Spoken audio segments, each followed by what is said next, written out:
And welcome to the Rebel Entrepreneur podcast. I am so excited about today's episode. We have got Mr. Money Mustache, and he's here to talk entrepreneurialism. What would it take to become the hero of your own life? To build the business you've always dreamt of? To make money doing something you love? It's time to take control. Can we get on with making money and having fun now? I'm not doing it if it's not fun. Join the rebellion with Alan Donegan and welcome to Rebel Entrepreneur. Katie and I first learnt about Mr. Money Mustache when my friend Matt sent me a link to his blog saying you should read this. We started to read Pete's blog all about early retirement, saving money, riding bicycles, and punching yourself in the face if you spend too much money, and we were addicted. We saw that he was going to an event in Ecuador called Chautauqua, and Katie and I were both excited to fly out there to meet him and the other FI bloggers and to learn from them. What we weren't expecting was Pete's speech was mainly about happiness. It wasn't even about financial independence, really. It was about what leads to a happy life. And one of the quotes I love is, "Happiness is the only really logical pursuit." And Pete has been retired now for around about 15 years, and he's done all sorts of creative entrepreneurial projects, including building one of the biggest blogs online, Mr. Money Mustache. And he's done that whilst pursuing happiness in his retirement. So the purpose of getting Pete on the show is to find out what he thinks are the similarities between Mustachianism and personal finance and entrepreneurship, his advice for entrepreneurs in the future, and how to stay positive. So without any more, let's get straight into the episode. Please welcome Mr. Money Mustache, Pete. This is great. I'm so happy. I actually had a bit of a gray mental day yesterday where I woke up not feeling great, and maybe it was partly the weather and partly other stuff. And it was partly because all the stuff I'd planned to do, I couldn't really do because of the snow. So I stayed at home too much, and then I got into this funk when I just didn't want to do anything.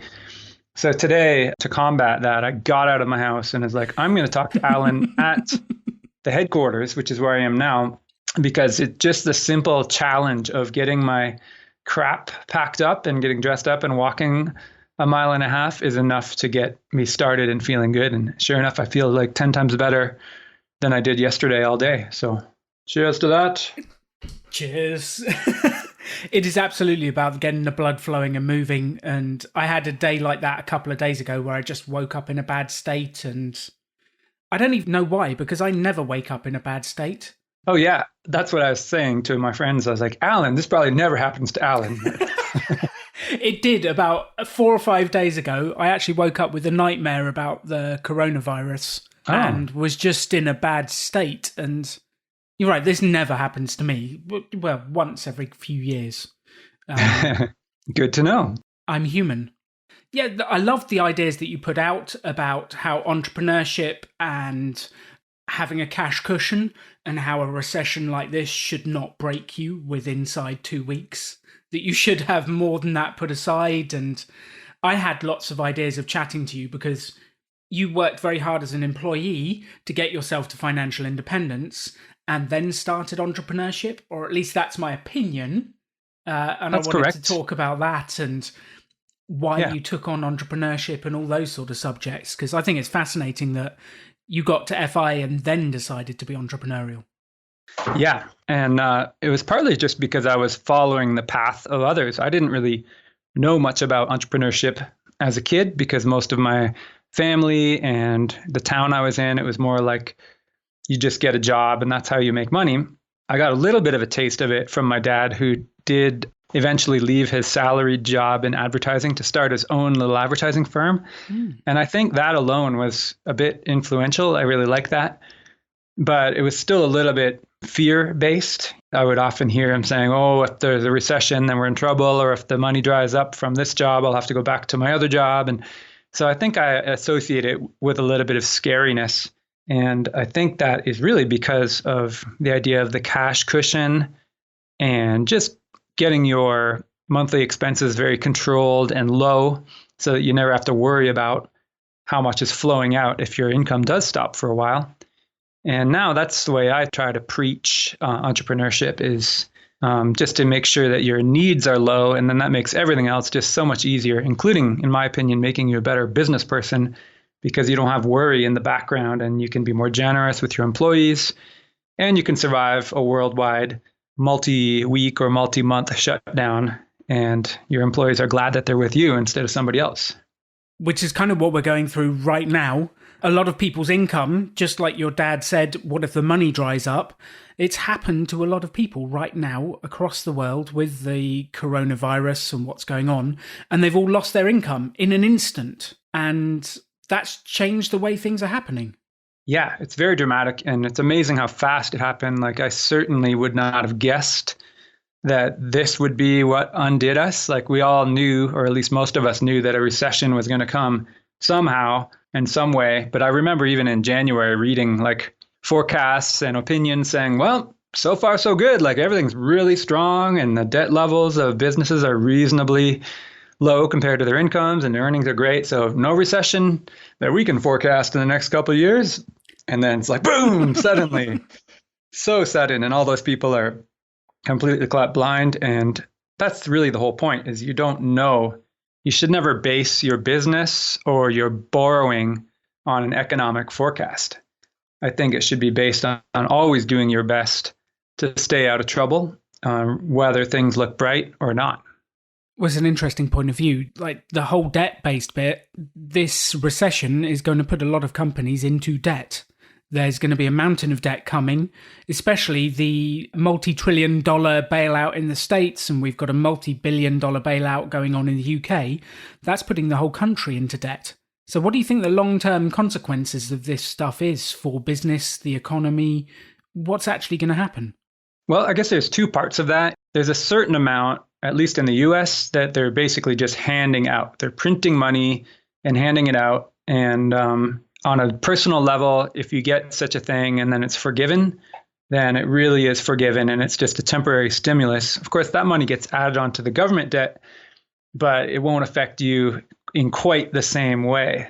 But at the same time, there's also banks and other types of borrowing that's being ramped up as well.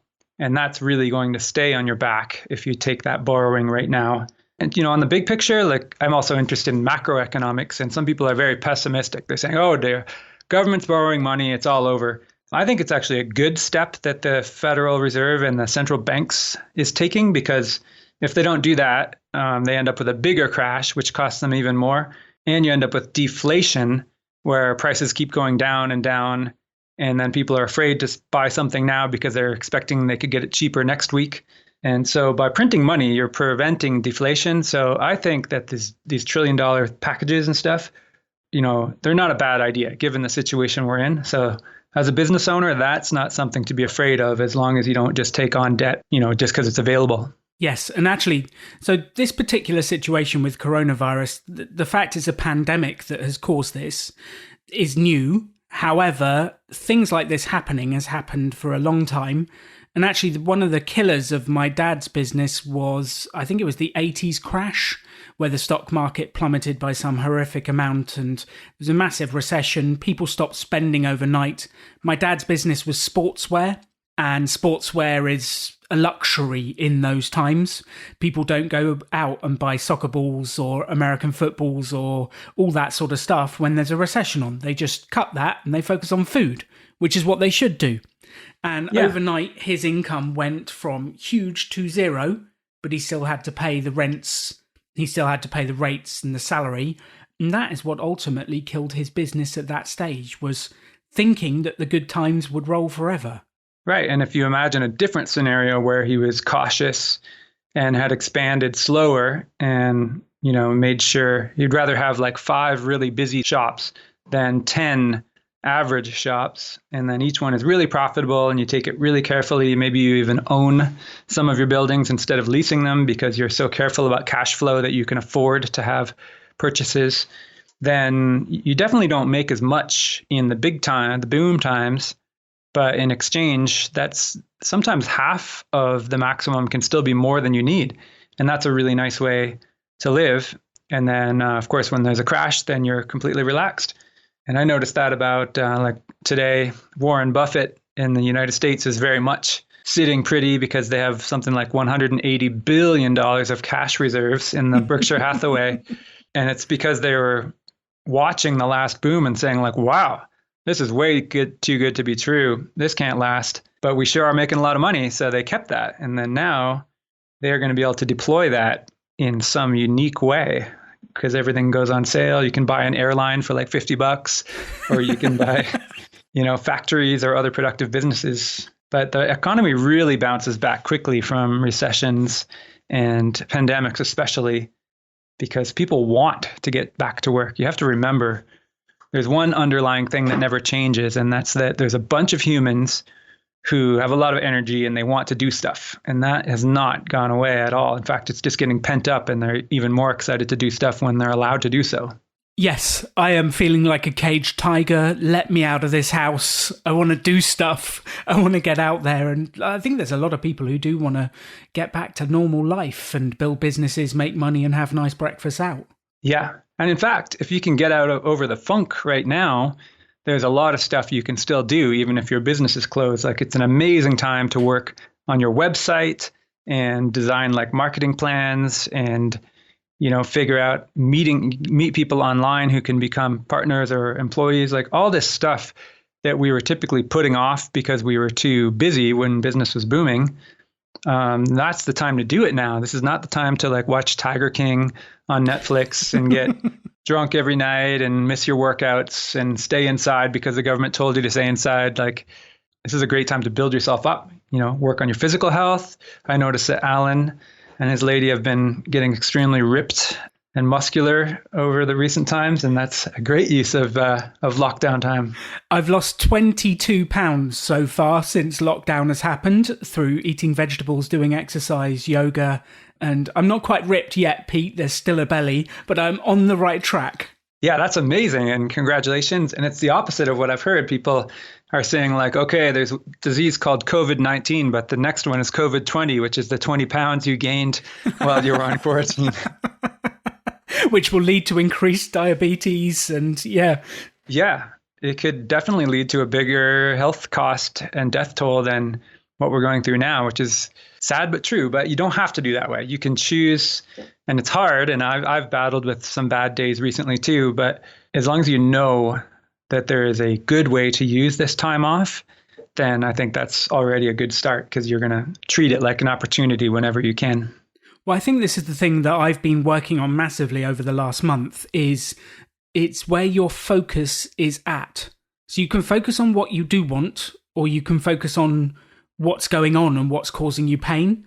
And I think one of the main difference between someone who's entrepreneurial and not is where they place their focus. How do you control your focus each day? Yeah, reading the news, as a practice which we often attack in my type of circles. I certainly attack it a lot, is really, really hard on you right now. And even I get depressed when I read the news. The news isn't even aligning with the data. Like, I read medical stuff and graphs and charts, and I'm like, oh, okay, cool. This is not nearly as bad as I thought, like the way the virus is affecting the world, and it is getting better sooner than I expected. And then I flip over to like MSN.com and New York Times, and it has articles like an unimaginable toll. And then it has like 50 photographs of like body bags and people crying and hospital workers looking harried and stuff like that. And like, I'm not denying that there's real pain involved, but percentage wise, like, there's always real pain. And if the media chose to, they could make you feel like that every day. Like, even in the best time, if you showed the emergency rooms and the medical workers, you would always be sad. And that's what the news has turned to today. And you don't have to absorb that in order to be a good citizen. You can be a caring citizen and help out with your social distancing and staying healthy and not read about tragedy. And it's a win-win in that situation. Absolutely. And about 3 weeks ago, I found if I swipe right on my phone, there's a little list of headlines. And I started actually paying attention to that because I felt like I should know what was going on in the world. And then after 3 weeks of doing it, it had become a habit. And every morning I started by reading some articles that made me feel depressed. And I suddenly realized I need to stop this. So I deleted the app, I hid it from my home screen, I've stopped reading it, and I've just focused on doing what I know are the right actions to come out stronger. That is a really good idea. And I had to do the same thing. I have no Facebook app on my phone and no Twitter app on my phone. I have to use a desktop PC in order to access Twitter. And then I don't even know my Twitter password. I logged out so that in order to log in, I have to go to my bedroom closet, get a little sticky note that has this ridiculous password that I made for Twitter. And then I type it in, and then I don't check the box that says save password. And then I have to deliberately use Twitter. And then I log out. So I can't get back in again unless I take that deliberate step again. So it's really about treating yourself like a monkey and realizing that you are going to follow the banana and the easy path if it's there for you. And you have to make it hard for you to do these things. Yes, I've realized I'm weak. Yeah, in a lot of ways, I'm weak, and I just go with the easy thing. Yeah, and your example of reading the news first thing in the morning is a great example. And a lot of people do that, but it's really like poisoning yourself. It's like taking a big coffee mug full of tequila as the way to start your day. You know, like it sets you on the wrong path for starters, like just messes up your mind. You're going to be less good in every way. Absolutely.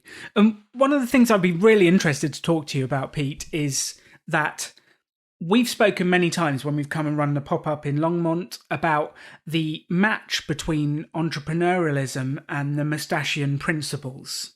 And I'd love to know your thoughts about how Mustachian principles apply to entrepreneurship, and what are those headline principles? Right. Well, I guess my definition of Mustachianism is, even though it's a silly word, it's very old common principles, which is becoming efficient and embracing challenge and sort of discarding the social norms sometimes, and then being proud of that. Like, so the best example of Mustachianism that you can see is if you see somebody like a family riding to the grocery store with their kids on nice cargo bikes and a bike trailer, and everybody gets out together and they're the only one who's done that. And they go into the grocery store and have a great time, buy a bunch of food, stop in the park, play in the park, go home, make a dinner together. And so they're doing something they really enjoy, but it also happens to be a lot better for their health and it costs them way less. And meanwhile, the anti-Mustachian family right next door drives in their, shiny white Hummer with mirrored upgraded wheels and then waits in a drive-through or a super long lineup to go to a restaurant. And then they, buy a bunch of $12 drinks and spend $200 on dinner and then drive home, and they're completely in debt and their health is no good. And these could be like identical people. Like they could be the same people to begin with, and they might even have the same job. They live in the same neighborhood, but just these differences in choices makes enormous differences in, one family, the bicycle family could have $1 million in the bank, and the one next door could have $1 million in debt just because of making that type of choices throughout their lives. So that's the long story, but it works exactly the same way in business, because if you're going to start a business and run a business, there's every single choice involves money and time. And if you're not aware of the efficient way to do things, then you're going to just sort of slip into what everybody else does. Like, okay, I'm thinking of starting a business. I'm going to start by leasing the nicest office in town because I want to set a good impression. I'm not even sure what my first customer is going to be, but I'll just sign a 5-year lease and on this property that's $20,000 a month to rent. And like a Mustachian business owner would never, they would be scared completely by that idea, because they would want to get the cash flow first. And then they'd want to figure out how to streamline their business, run the business out of your house and then your garage, and then maybe sharing a friend's garage until you're super profitable. And then at that point, you start shopping for a physical location. Or maybe a co-working space as an interim step, or... Yeah, right. So my co-working space where I'm sitting right now, it's kind of a meta pop-up business situation, because first of all, 3 friends and I who own it, and we're all early retirees before we even considered starting this very hobby-oriented business. But then we did it by buying the building, which is a pretty low-cost one, and doing most of the renovations ourselves. So there's no rent here. We just have to pay the property taxes and utilities. And then because of that, we're able to offer a really cheap membership. Like it's $50 a month to be a member here versus typically $300 is the minimum for a co-working space. And we have more amenities than them, even at 1/6 the cost. And then because of that, a lot of members are Mustachian business owners, and then they use our facilities. Like I'm sitting in a podcasting room, which is private and really comfortable. And so they get that. And there's like an outdoor gym included and a tool library and all these other things that allow you as a member to really not spend much money, but you can still run a business out of here. So several people run very big, well, not big, but multiple six-figure businesses just out of here.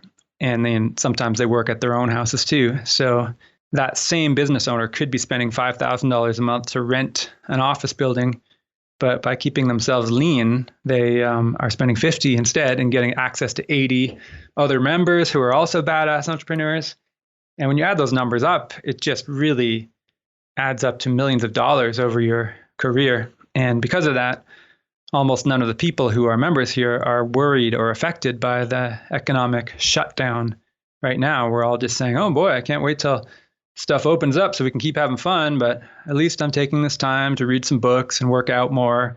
You know, it's really a big difference in stress level, and people are spending more time with their kids. Some people are taking up all the slack because their partner now has to work from home in an office job. So one guy, Eric, is doing most of the dad work because the kids are no longer in school. And the only reason he can do that is because he got his financial stuff set up in advance where he doesn't have to stick to a job. Makes me really happy to see people surviving in a tough time like this. I love that. So it sounds like what you're saying is the key principle of Mustachianism, or one of them, is reducing your expenditures, working on the income, and then taking the difference to invest or to save to create that cash cushion for when inevitably hard times come, and then we bounce back afterwards. So you think people should be treating their business finances exactly the same way as they do their personal finances, in a Mustachian way? Oh yeah, absolutely. And don't let your success go to your head. Like if you are having a boom time, that is just a perfect time to pretend it's not happening. And, just double down on serving your customers really well, but don't do anything with that money, like other than invest it. If you have any debt, pay it off. Or if you have a business building that you would like to own, then you might choose to purchase it, if you understand the real estate market. And if not, just put everything in index funds and in the stock market, and you'll gradually build up wealth that way, which will provide lifetime cash flow, whether you have a business or not. Because that's the opposite of what my dad did in the 80s. When his business was booming and the 80s were booming, people thought it would go on forever. And he just inflated his lifestyle with Mercedes, Bentleys, a massive house with gates. Yeah, he had a Bentley Turbo R in bright red. It was unbelievable. Wow, that's like the ultimate financial suicide mobile. I wish you were there to tell us in the early days that this was ultimate financial suicide. But all of that money evaporated and disappeared, and we were left with nothing afterwards. And that's because we spent it as we were going. Yeah, it's amazing. A lot of people say that it takes a lot of compromise or sacrifice in order to not buy the red Bentley Turbo. So that's another thing that helps to learn in advance, is that you're really not going to be any happier by getting this more quantity of fancy stuff. It's very, very short-lived thrills. And the person who buys a Bentley Turbo today is the same one who's drunk the next day and fighting with their wife, or, sad, or going to Las Vegas to get more thrills. Like, the purchases aren't making your life any better. Whereas on the other side of the spectrum, I find I get sort of continuing joy the more content I become with what I have. So whenever I get extra monetary windfall, and then yet again, I don't spend it on more stuff for myself, it's just like doubling down on that joy, because it makes me appreciate the things I have even more. Because I'm like, wow, I just got like extra $10,000 or whatever that I didn't think I was going to earn. And then suddenly I did. And yet I'm not even going to upgrade my 21-year-old van or my house, which is perfectly good. I must really be happy with my life if I can do this. And it's basically a gratitude engine. And then if I don't make the money, then I think, well, I'm sure glad I don't need more money. So it's like you can be really grateful even while not buying stuff if you just look at it differently. I love that, Pete. First comment, were you there for my childhood? You described my childhood exactly. That was quite scary. Second comment is actually... I apologize. That's okay. It's common. I had a definite wince when you said that stuff. But when we first met in Ecuador, way back at a Chautauqua event years and years ago, 2016 or something, my wife and I came to meet you, to learn from you. We were totally inspired by your blog. We wanted to learn more. Then you gave a speech on happiness. We're like, what is Pete talking about happiness for? I thought he talked about index funds. But I obviously hadn't understood it completely. And one of the things I wanted to ask you about on this call was what actually leads to happiness? Because you retired, is it 14, 15 years ago now? Yeah, a little over 15, I think. Something like that. And yet you've still continued to build co-working spaces, blogs, businesses. You've renovated properties. You seem to be constantly doing things when you don't have to. What in your mind actually leads to happiness? Well, yeah, this is a really useful thing for people to learn about because it is not often taught in school. Actually, I did just learn that a really prominent US university, I forget which one it is, now has a happiness course taught by pretty wise and experienced people. And they've made it available online. And it might have even become free in light of the pandemic because they thought it would be a good thing to help everybody. And it's become the most popular course in the entire university by far. And then now that it's released to the public, it's one of the most popular things in the entire country. And I highly recommend that, especially if you're younger, because if you're like me, you tend to stumble into things like, okay, that makes me happy. That didn't make me happy. I'm not sure what's making me happy. And you gradually boil it down. And then after a while, I started writing this blog that has some happiness component to it. And then I finally, doing everything backwards, I found some books and read about the subject. And then I learned about philosophy as well, which is like thousands of years old. And it's all the same stuff that I stumbled into slowly myself. And I could have probably learned it all more quickly if I had read the books to begin with. So I really like one book called The Art of Happiness. I think it's from the 90s. It's fairly old. And it's a collaboration between none other than the Dalai Lama, like the Tibetan, high priest, and an American psychiatrist. So it's a really interesting combination of like really traditional thought and then sort of brain and science-based explanations for why these things tend to work in humans. And that really appeals to me because I don't really respond very well to pure mystical thought. To me, I'm like, well, how do I know that is any, somebody could have just made this up. Show me the data. But I do like scientific experiments and hearing like, how did this really affect people when we measured them? So, but it turns out the mystical thought is pretty accurate. And that's why books like that work on people like me. But if you just want the shortcut, it teaches you that happiness comes from a lot of sources, but none of them are from your upgrades of stuff like your house and your car, and definitely not Bentleys. Oh my goodness, what a ridiculous car. Bentleys and Hummers. Are you saying I can't buy happiness, Pete? Well, and then there's a little bit of purchasing you can do probably to buy happiness. So if you buy things or experiences that allow you to either solve a major problem in your life or to do something that you can't currently do that is a core need, then in that way, it is sort of money buying happiness. So for example, if you're living in a cardboard box and you really like being with people and you can afford to have a house or rent an apartment where you can actually host people and cook them dinner, then that's some money spending that will genuinely bring you more happiness. It's not because the house itself is prestigious, but it's because it's allowing you to have the people in your life and people are a known source of happiness. So, and then a few of the factors, it's social, like close relationships with people, and then meaningful work, which brings me, after the super long answer, brings me back to your question. Meaningful work is a really, really big form of happiness generation in humans. We are just wired to do it. Most of us are. And I'm a little bit more wired than most people to need to work. I don't need to do a lot, but I found it needs to be like a couple hours each day of something that feels productive to me. And that's why I've done a lot of building and renovating houses. And then the co-working space, it's a combination of me getting to work on it, like physically, putting in new windows and building bathrooms, and then people, because I run into people here. There's always folks around and friends, and we can have a workout together or a happy hour. We have kegs of beer here. So it's a happiness machine is what this co-working space is. It's not really a business. I didn't start it to make money, but it's something I would encourage everybody to think about, because when you get your money stuff taken care of, you're still going to need meaningful work, and you're going to need people in your life, preferably like a stream, like a flow of new people. So you can keep starting new relationships and friendships, and just keep things interesting. Yeah, don't let yourself go stale, which is a real tendency of people, whether they have a job or not.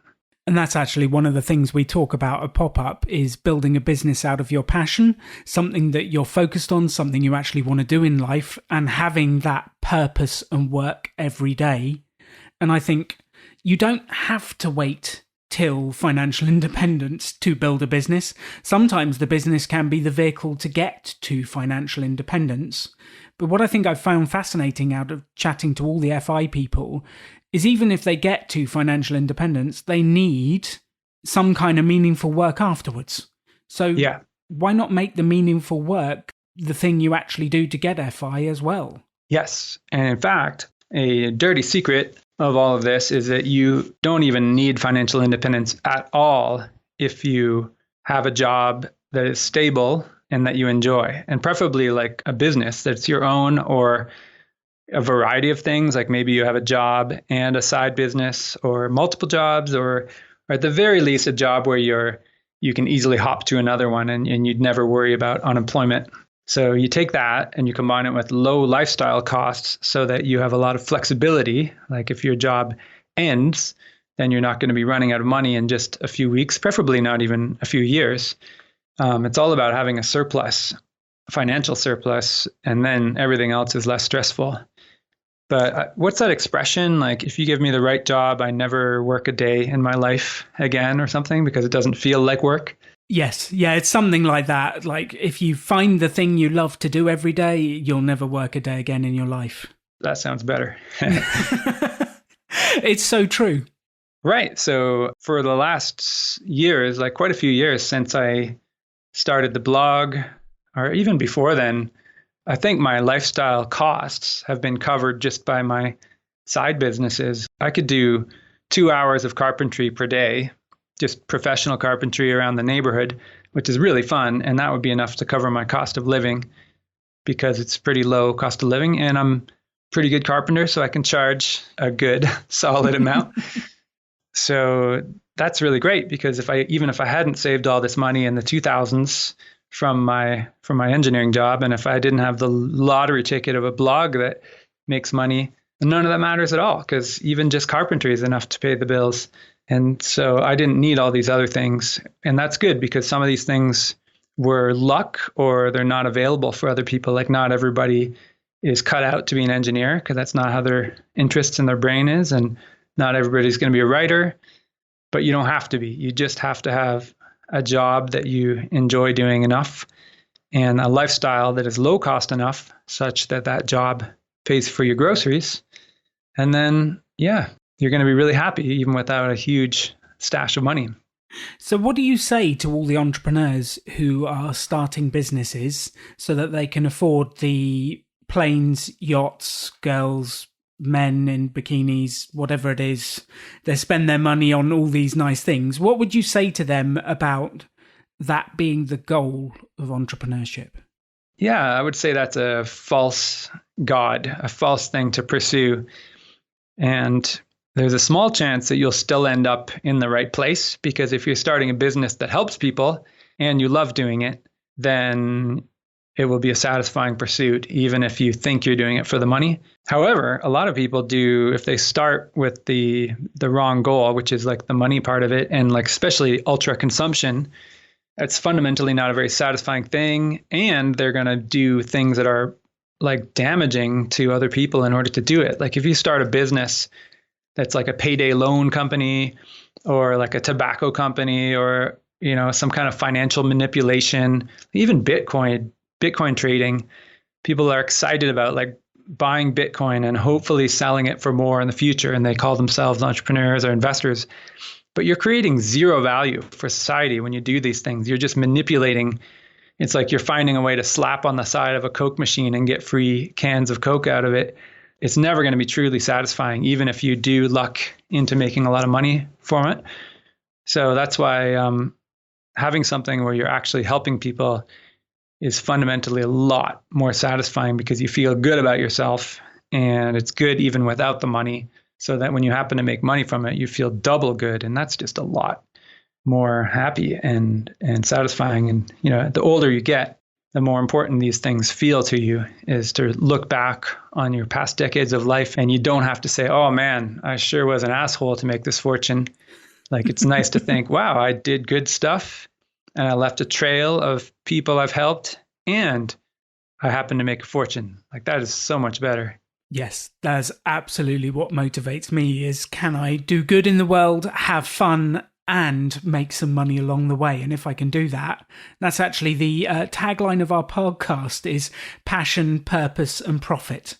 So if you're having fun, if you've got a purpose and you're making money, what could be better? Yeah, right. And it's important to remember, because sometimes people will hear the stuff like we're saying right now, and they're, especially if you're younger, like even I might have thought this, they're like, oh, listen to these goody two shoes. Like, oh, they think they're so generous. And like, nobody's really that generous. Human nature is to be selfish. So these guys are just pretending. But it's not true. Being generous is being selfish because it gives you incredibly good feelings. Like, you go to bed happier, you wake up happier. Like, you personally feel like an absolute badass the more generous you can be. As long as you're not so generous that you're like giving up your own ability to be happy. Like, I could give away so much money that I have to live in a cardboard box. That would be going too far. So I keep plenty for myself, which keeps me strong. But everything else that I do that happens to help people, it just makes me feel really, really good. And I could have bought, some Ferraris with that same money. And I was like absolutely 100% certain that I would be less happy from that trade. So just do it. Try it, young people. Even if you're selfish, try be generous. Being generous is the ultimate selfishness because it makes you feel the best. I love that. One of the strategies I learned in the old days was that if I ever was having a bad day or felt down, I would go and find someone to help. So I'd put a post on Facebook. I would speak to my friends and ask them what problems they were having. I'd try and find someone to help. And the interesting thing I always found was that in giving someone else advice and helping them, I A, felt better, and B, invariably the piece of advice I ended up giving them was the thing I actually needed to do for myself. Nice. And it helped lift me out of that hole.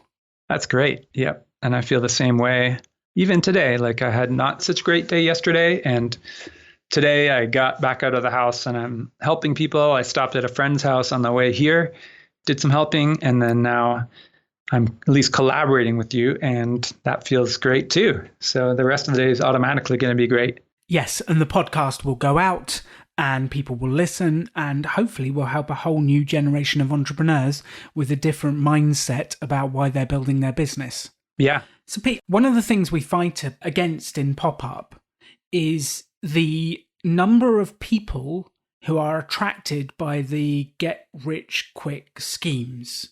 The give me the $197 a month and we'll give you our system to make money online. Or come and do Forex training and spend $2,000 to come to the course and we'll give you the system which will help you earn the money. And I genuinely believe people are trying to bypass the hard work and get to the end goal as quickly as they can. What would you say to those people who are thinking about buying these get-rich-quick schemes, thinking about skipping the work? What would you say to them? Yeah, obviously, I would say it's a terrible idea because, number one, those are all a scam. And some of the systems if you can get just the right system, like scam system, and then work really hard, and maybe it's multi-level marketing, so you got to fool a bunch of other people into joining it, then maybe you'll make some money, or maybe not. And it's like a shallow victory. And guess what? You had to work really, really hard in order to make that money. And really, the only person you're really making money for is the next person up in the pyramid, or the person selling you the course. So it's better to do your own thing, preferably not selling courses that fool other people either. Don't just go to the other side of that equation and try that. It really has to be creating value for people. That's where the real money, all human wealth, has come from creating things that are valuable for other people. And then there's a subset of businesses that just fight over those scraps of wealth, but they aren't the ones who created it. So it's better to be on the creating side because it's the most satisfying, but it's also the most guaranteed source. And then you just have to be a little bit clever. Like if you want to make a lot of money, then you need to have a product that is being sold to a person or business who has a lot of money. So, if you're selling a product to an industry or a group of people who has very low amount of money available to spare, that's going to be tough to fight. You don't want to open a McDonald's restaurant or a fast food restaurant and sell $4 meals because it's really hard and your customers don't have a lot of money. And it takes a massive scale to make profit on that type of thing. But on the other hand, if you're offering a service like really, really high quality house cleaning in a rich neighborhood, or pet sitting in a rich neighborhood, or, for people like all these doctors who go traveling and they need someone to watch their dogs, like that's an example of someone who has a lot of money to spend if you can solve their problems and meet their needs. So you can make more simply because there is more money going around in those markets. So one of the things I've been talking about recently is creation versus consumption. And from what I've seen, you left a normal job and you started a construction company, and then you did blogging, and then you built a co-working space. And I'm sure there was numerous other projects that you've done through there. A, why did you start creating? And B, what keeps you creating? Because that's what makes me happy. I learned that I'm pretty much only happy when I'm creating something. And it's actually a bit of a weakness, but I can try to make the most of it and turn it into a strength, because according to the deepest philosophy, you should be able to be happy just sitting there with your fingers pinched together and breathing the misty air of the Himalayas. And that's fine, right? But I'm not that enlightened. So I need something to stimulate my brain and make me move my body. And for me, that's creating stuff. And it's mostly the physical thing. And that's not everybody. This is not the same for everybody.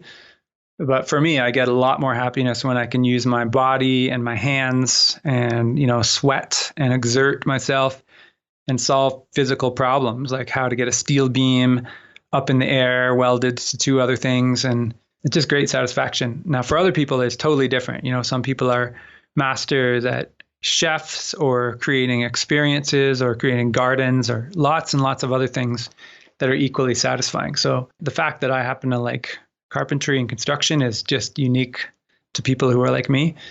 But most people, maybe even all, have something that presses their buttons.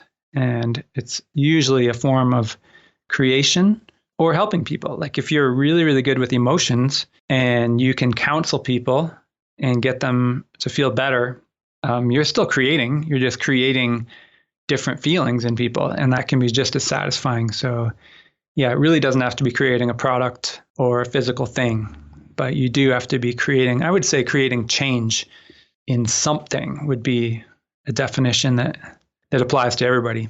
I absolutely love that. One of the ones that inspires me is creating PowerPoints. Is that weird? Yeah, a little weird. That's a little unusual, I would say.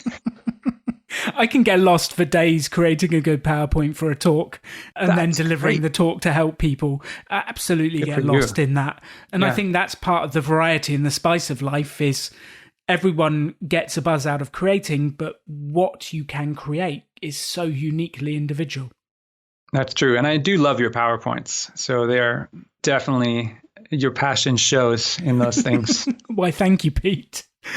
So Pop-Up has actually been out to Longmont twice now to run events with you. They've always been the highlights of my year, coming out to Colorado, operating in the co-working space.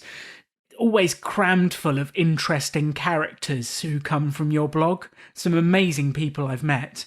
Yeah.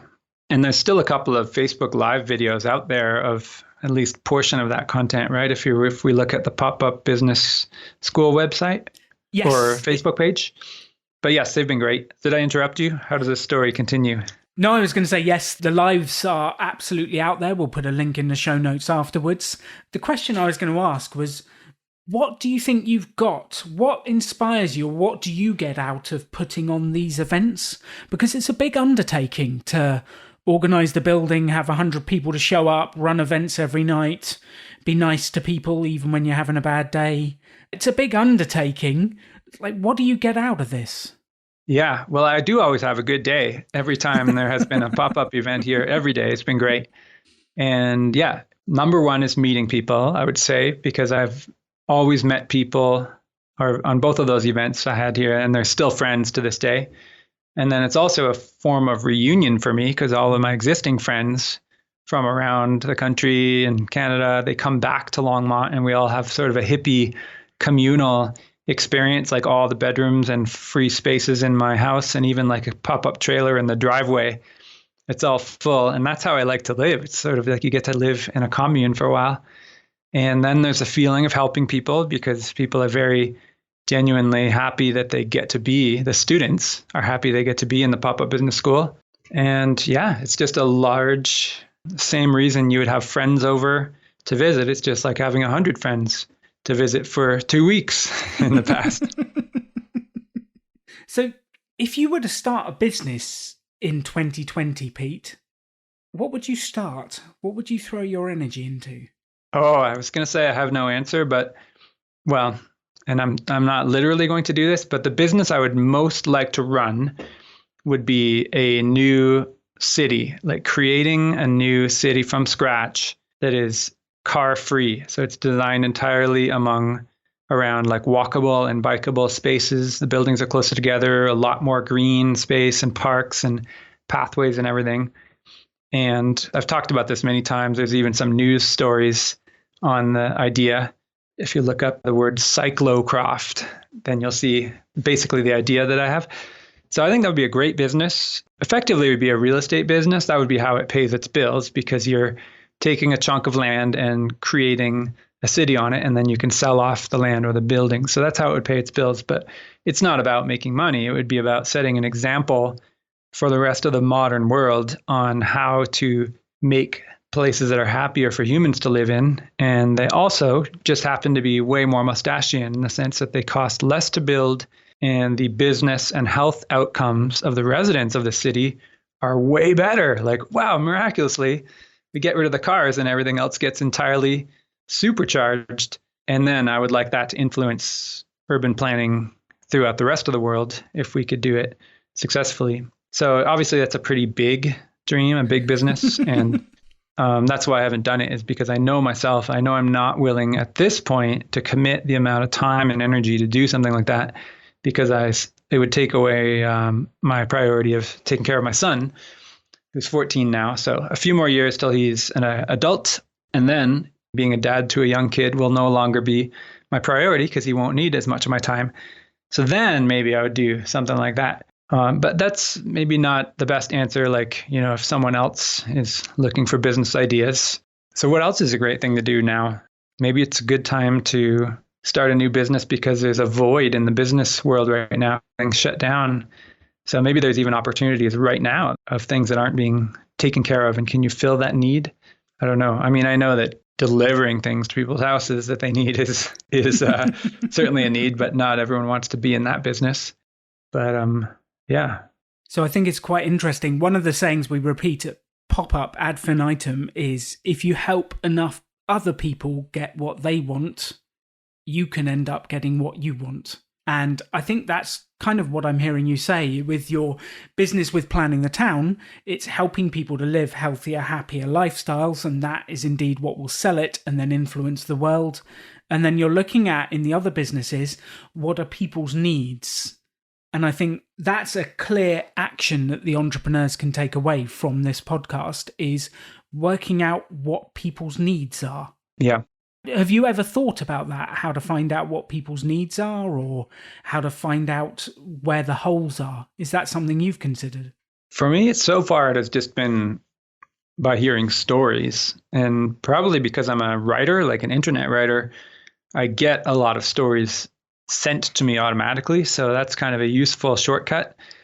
And so even if you're not a writer or an internet person, then just following, for example, the daily concerns of your Facebook friends provides a lot of business ideas. If someone's saying like, oh man, it's too bad there isn't a summer camp for kids that does this, or too bad there's no way to get this product in our town or whatever. People are always expressing needs, often disguised as complaints. But if you can combine somebody who has a fair amount of money and a complaint, then you've got a business right there. Because you are exactly right. That is exactly it. Listen for the complaints and then go fix them for someone and charge them for doing it. That's the business. Yeah. And so there's always going to be those things. And as the world opens back up and over the next month or two, I think there's going to be new needs that pop up that were never there before. And some of the old ones will be reduced. It'll just be like a little bit of a shuffling of the business world. And that's whenever there's change, there's more opportunity, because someone who's starting their own business can jump right in and do it. Whereas an existing business will take a while to recognize that and then maybe start changing and adapting to the new world. I love that, Pete. So it's coming up to the time to wrap up. What I would love to know, if you were going to give some advice to some entrepreneurs about starting in personal finance, because entrepreneurs and personal finance don't often go together. If you're entrepreneurial, you don't necessarily think about personal finance. And I've noticed a lot of the personal finance world have steady jobs rather than focus on entrepreneurship. So if you were advising entrepreneurs about personal finance and how to get going, where to start, what would your opening advice be? I guess if you boil it down to the two smallest things, it is to find ways to spend less money, of course, without compromising on fun. And then make sure you have a goal for that money, like what you're going to do with it. So I guess it would be, that goal should either be getting rid of debt, if you have debt that has a interest rate, anything high, especially high interest rates. And then what are you going to invest it in? It could be as simple as paying off your personal mortgage, or it could be investing permanently for lifelong wealth and index funds.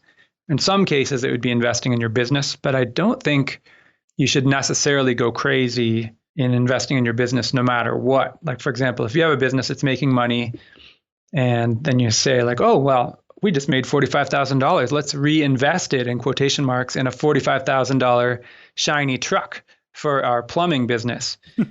Right. And they think they're investing in the business, but that's absolutely terrible use of money, because like an $8,000 old truck with no radio, as long as you keep it clean, is just as good as a $45,000 truck with 6 seats and 6 wheels and, you know, all the off-road doodads. Like, all you really need to do is carry some pipes around and some equipment. So I would say run your business as if you have no money, and then keep those profits to reinvest in something that actually generates cash flow. So that would either be stocks, index funds, or real estate. And I think that way you could have the benefits of both: a successful business, but not a high cost business. And and then understand how to track your personal spending and reduce it. And if you don't feel like tracking it, then just think of ways to cut everything to zero. And do your best to cut everything to zero. If you don't want to track it, don't spend it. Yeah, right. So, for example, how much do you spend on restaurants? Well, if you don't have a lot of money, that should be zero, because a restaurant is very, very indulgent way to spend your money. And then you're like, okay, fine, Mr. Money Mustache is way too strict. He told me to spend zero on restaurants. I'll just spend a little bit instead of going out twice a day, every single day, year in and year out. And even just the guideline of like, imagine me looking over your shoulder and being like, what are you doing spending $30 or whatever on this meal? Like, you can't afford that. You just need to hear me, like literally Mr. Money Mustache, talking in your ears every time you open that wallet.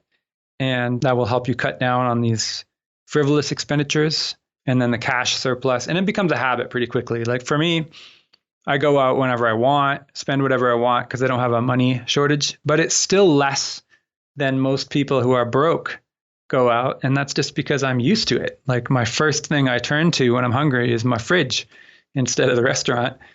And it takes conscious effort to be like, oh yeah, I should go out to a restaurant because I can afford it.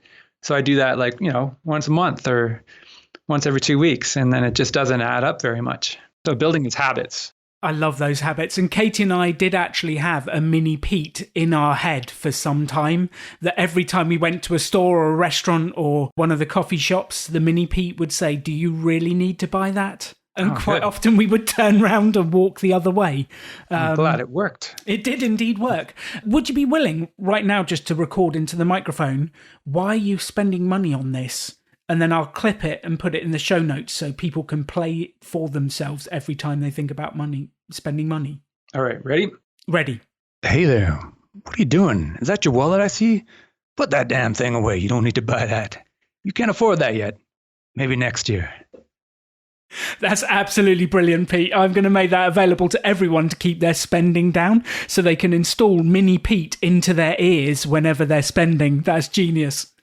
And actually, maybe we should use the picture of you and Katie getting punched out with the double kung fu spending punch when we first met. If you don't know, Pete is famous for saying online, punch yourself in the face if you do that. So when Katie and I turned up at Chautauqua, we asked him to punch us in the face for having too much cash and not being spent enough in the index funds. Yeah. So if you have a way to share that as part of your show notes or whatever, or maybe even as like the headline picture for this podcast episode, then that might be educational. I love that. And actually, the same clip will work for your business. If you catch yourself thinking, oh, I've made $5,000 this month. Let's buy a new Macintosh. I'm not down with the kids. Let's buy a new Mac. Let's buy a new iPhone. Let's buy a whatever. Exactly the same principles apply as an entrepreneur. Stop spending that money. Invest it, save it, build up a cash cushion, and protect your business just as you would your personal life. Yeah, that sounds great. Awesome. Pete, thank you for being on the podcast and being part of it. If people want to find out more about Mustachianism and the great work you've done, where do they go? Just to the website. I keep things simple. So MrMoneyMustache.com. And it's spelled the US spelling. So MUSTACHE, that kind of mustache. But if you start typing MR and money in Google, it'll probably just fill it in for you anyway. And then I also have a Twitter account. Thank you, Pete. And I will come out to Longmont soon to visit. Yes, I'm looking forward to such things. So that was Pete, also known as Mr. Money Mustache. And there's several things I would like to highlight for you from that interview. The first is about meaningful work. And that's something that's really hit me from his website. And what Mr. Money Mustache does is that every day he's out there trying to find meaningful work to create value and to build something whilst he's out there. Now, he's retired. He doesn't need to do this. He doesn't need to work, but it's the drive for creation and doing meaningful work that actually keeps Pete happy. And what I'd love you to take from this is that you need to find that for yourself. What is meaningful work for you? How can you give to other people? How can you add value in the world every single day? And if you can do that, if you can find that way to add value and do meaningful work, it won't feel like work. You'll be drawn to do it. I'm sure you've experienced the Sunday night feeling where you don't want to go into work the next day, where you don't want to get up on a Monday morning. Well, if you can find meaningful work, you'll have the exact opposite. And I think I've only had that Sunday night feeling once in the last 12 years. And the reason that is because I get such a buzz out of helping people to build businesses and to make change in their life. And you just need to find your version of that. For Pete, for Mr. Money Mustache, it's carpentry, it's putting on events, it's helping people, it's blogging. For me, it's building PowerPoints. I love building Lego. I love helping people build businesses. Doing this podcast, that's my meaningful work. What you need to do is find that for yourself. And then I guess the question becomes, well, how do you uncover what meaningful work is for yourself? Well, I think there is a trial and error process here where you're just going to have to try a bunch of things to find out if you enjoy it. One of my favorite things I like to say at Pop-Up is the Ben & Jerry's example. Do you like ice cream? And if you do like ice cream, how do you know which your favorite flavor is? Well, if you're anything like me, you've had to try a whole host of flavors to be able to know which one your favorite is. I go to the supermarket and I buy all the new ones so that I can try them all. And then I know which one it is that I love. And how do you know what type of work you're going to enjoy, what type of creation you're going to enjoy? Well, you're going to have to try a bunch. And there's going to be a period of getting out there, giving it energy, giving it effort, experiencing it, getting to love it, and growing within it for you to be able to work out what meaningful and passionate and fun work is for you. So if you don't know what type of business you want to start, if you don't know what meaningful work is for you, then what I suggest you do is to start to experiment and test. I want you to try something new each day. Test it. Have a go. If you've never written a blog article, well, write a blog article. If you've never sent an Instagram post or done social media marketing or created a podcast, if you've never cooked a muffin, if you've never done carpentry, I want you to have a go. That's the only way you're really going to find it out, is what gives you that buzz. What gives you that energy? What is that meaningful, passionate work that you can get involved in? You're going to have a go. So my challenge to you following Pete's episode is to go and try a bunch of things. That's the first one. The second one, actually, it's to apply the personal finance principles to your business as well. Now, people know that they need to save and invest money in their personal life, but why don't they do it in their business? Why are they living invoice to invoice within their businesses? And then they come to a crash like there's been recently with the coronavirus, or they've come to losing a client and their business is almost killed by that one crash. Why aren't you saving in your business? Now, there was a fantastic bit in the podcast where Pete recorded a clip for us saying, why are you spending that money? If you're a spender and every time you think about when you get new money in, you think about what can I spend it in? I want you to download that audio clip and have it on your phone. And every time you start to think about spending that money, whether it's on food, a new laptop, a new phone, whatever it is, I want you to play that clip from Pete and think about, should I be saving and investing this money instead? Because I want you to turn your business into a saving and investing business. The only reason Pop-Up is surviving the coronavirus crash is because we're a saving and investing business, and we kept a lot of the profits we've made in the good times so that we can survive the bad times. And this is one of the biggest takeaways I want you to take from this episode, is you need to apply the personal finance principles to your business just as you do your personal life. If you don't know what those are, go read Pete's blog, MrMoneyMustache.com. Read it, soak up the principles, soak up the ideas, and then think about, how can I apply this to entrepreneurship, startup, and business? Because I tell you, it will change the way you do things. Now, that was one of my favorite episodes, and in the pursuit of happiness, I'm off to have dinner with my wife, and I want you to go out there and work on being happy yourself. Find that meaningful work, save the money, and have fun.